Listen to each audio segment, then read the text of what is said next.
You're at your favorite brunch spot, and there it is. A perfectly ripe avocado sliced just right, fanned out on your toast like a work of art. You dig in, savoring that creamy, nutty flavor, feeling like you're doing your body a favor. We're eating about 8 pounds of them per person every year in the US, and it's easy to see why. They're packed with good-for-you fats, fiber, and nutrients that make your heart, eyes, and digestion happy. But here's the twist. That same avocado you're obsessed with could be hiding some surprises that might trip up your health if you're not paying attention. I've spent years digging into the science of food and nutrition, and let me tell you, even the best foods can come with a catch if you don't handle them wisely. Today, I'm pulling back the curtain on 6 surprising ways avocados might not be as perfect as they seem. And don't worry, I'm not here to scare you off your guacamole. I'm going to share science-backed tips to help you enjoy avocados the smart way so you get all the benefits without the pitfalls. Grab a seat, maybe a glass of water, and let's dive into this avocado adventure together, and drop a comment below with your favorite way to eat avocados. Let's kick things off with something you've probably never thought about. Avocados have a secret weapon called persin. It's a natural compound that acts like a shield, keeping pests away from the avocado plant. You'll find it in the leaves, skin, pit, and even a tiny bit in the flesh we scoop out for our tacos. Now, before you swear off avocados forever, here's the deal. The persin in ripe avocado flesh is usually at levels that don't bother most people, but science has some interesting things to say about it. Lab studies like ones you'd find in toxicology research have shown that avocado extracts with persin can mess with cells in a petri dish, potentially damaging their DNA. Now, that's not the same as eating an avocado and getting sick. Our bodies have enzymes that help break down stuff like persin, but it does make you wonder what happens if you're eating avocados every single day, week after week. For most of us, it's probably fine. But if your liver is working overtime or you're super sensitive, it might add up. And here's a wild fact. Persin can be seriously bad news for animals. Birds can get heart problems or breathing issues. And animals like goats can face serious health troubles from eating avocado scraps. Humans are tougher, but we're all unique, and some of us might feel off if we overdo it. So, what's the smart move? Steer clear of avocado leaves, pits, or skin.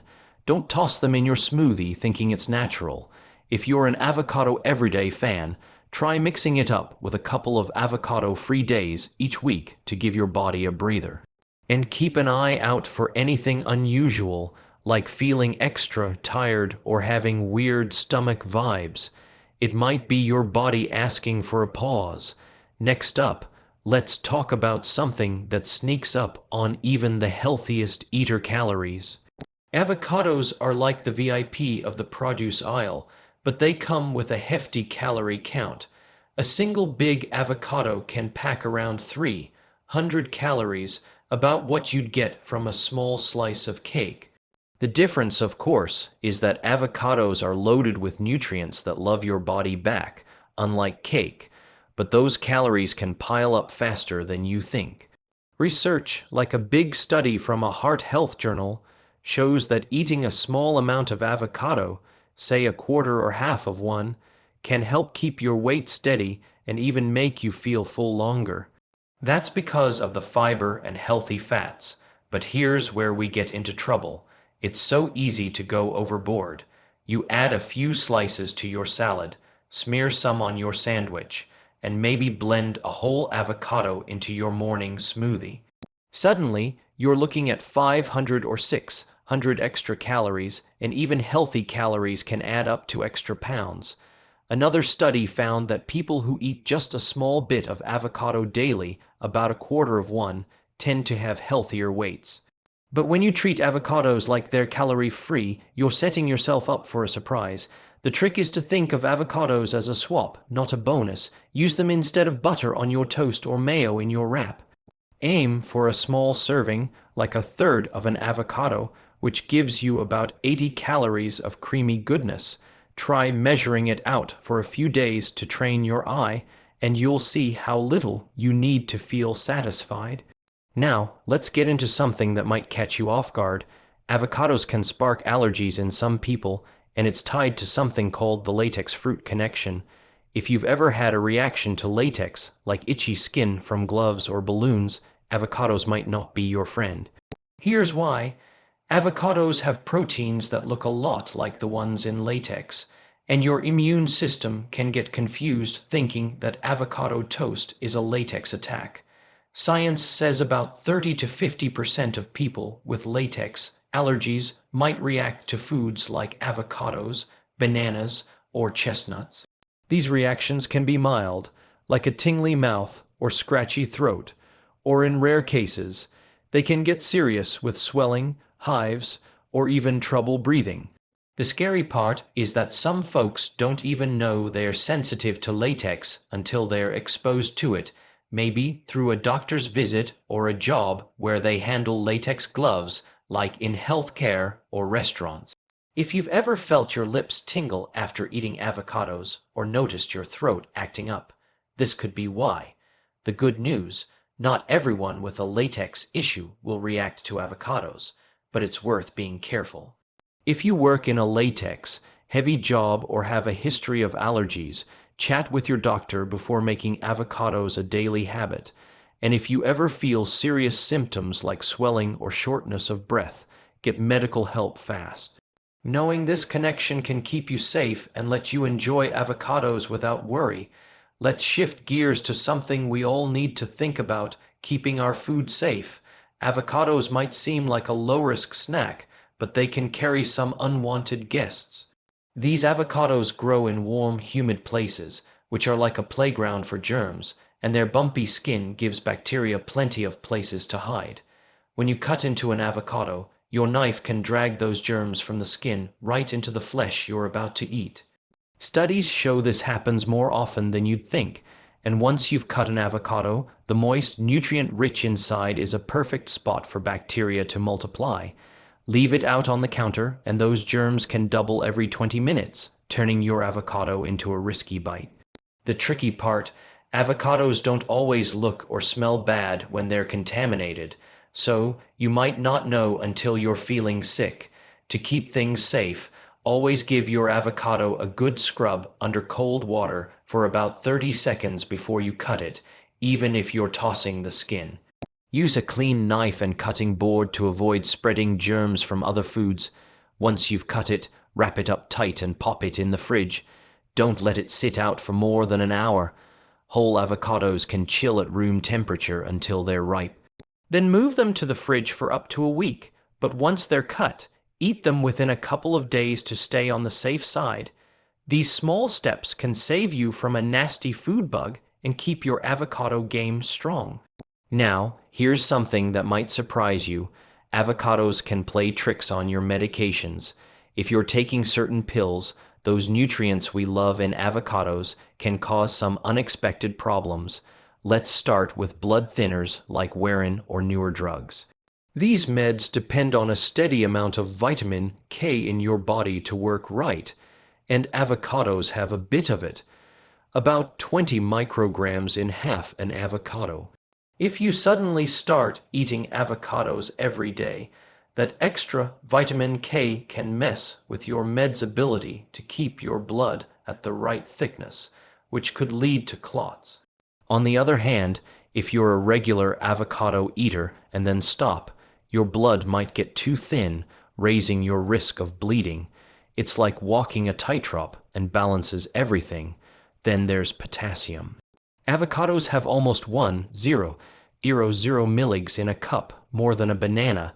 That's awesome for keeping your blood pressure in check. But if you're on meds for your heart or blood pressure like ACE inhibitors, too much potassium can push your levels too high, leading to a condition that can cause heart rhythm issues or muscle weakness.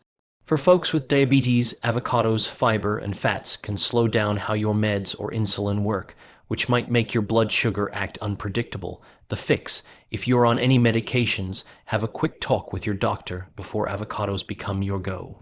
2. They can help you figure out how much is safe so your meds keep doing their job.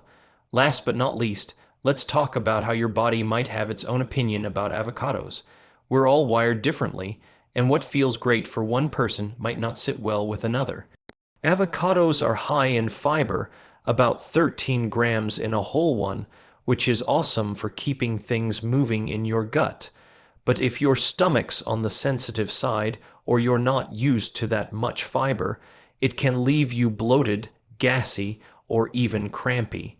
Some people with conditions like irritable bowel syndrome might struggle with a natural sugar in avocados called sorbitol, which can stir up serious tummy trouble. Then there's something called histamine intolerance. When avocados get super ripe, their histamine levels climb, and that can trigger headaches, rashes, or stuffy noses in some folks. Others might notice a weird tingle in their mouth after eating avocados, which could be tied to pollen allergies like birch, causing a mild reaction. Your genes can play a role too. Some people don't process avocado fats or compounds as easily, and as we get older, our digestion can get pickier about rich foods like avocados. The key is to start slow. Try a small slice every few days and jot down how you feel over the next day or two. If you notice anything off, like bloating or skin issues, it might be a sign to cut back or check with a doctor. Listening to your body is the best way to make avocados your friend, not your foe. By now, you might be wondering if avocados are more trouble than they're worth. Trust me, they're still a superstar food when you play it smart. Science backs this up big time. Those healthy fats in avocados like oleic acid can lower your bad cholesterol and boost the good kind, cutting your heart disease risk by up to 20% according to big research reviews. That potassium we mentioned, it's like a natural blood pressure regulator, helping your heart stay happy. Avocados also have antioxidants that protect your eyes from aging, and their fats help your body soak up vitamins from other foods, like turning your salad into a nutrient sponge. Studies show adding avocado to your veggies can boost vitamin in absorption by 3 to 5 times. To get all this goodness without the risks, aim for a small serving, like a third or half an avocado, a few times a week. It's the perfect balance of flavor and health. So, how do you bring all this together to enjoy avocados like a pro? It's easier than you think. First, take a moment to think about your health. On any meds, got allergies or a finicky stomach, run it by your doctor to get the green light. Start with a tiny bit, maybe a few slices every other day, and see how your body reacts. Keep a little notebook or app to track what you eat and how you feel over the next couple of days. When you're prepping, give your avocado a good wash before cutting. Use clean tools and store any leftovers in the fridge right away. Don't let them hang out on the counter. Keep your portions in check. A third of an avocado is about 80 calories and plenty to add that creamy magic to your meal. Try using avocados instead of less healthy fats, like swapping out creamy dressings for a dollop of avocado in your salad. And don't eat them every day. Mix it up with a few avocado-free days each week to keep your body happy. This approach lets you savor avocados while keeping the risks at bay. Let's wrap this up with a quick rundown of what we've learned. Avocados can trip you up if you're not careful, but you've got the tools to avoid those pitfalls. Don't mess with person by eating leaves or pits, and take breaks to keep your system clear. Watch those calories by keeping portions small and swapping, not adding. Stay alert for allergy risks, especially if latex is a problem for you, and talk to a doctor if you're unsure. Keep bacteria at bay by washing and storing avocados properly. Check with your doc if you're on meds to avoid any surprises. And always listen to your body. Start small and adjust based on how you feel. When you get it right, avocados are a gift from nature, delivering heart health, better nutrient absorption, and that unbeatable taste. I want to hear from you. What's your avocado story? Ever had a weird reaction you couldn't explain? Or maybe you've got a genius recipe that keeps portions just right. Share it in the comments. If this dive into avocados opened your eyes, give it a thumbs up and pass it along to your avocado-loving crew. They might just thank you for the heads up. Stick around for more tips on making your favorite foods work for you, not against you. Until next time, eat wisely, stay curious.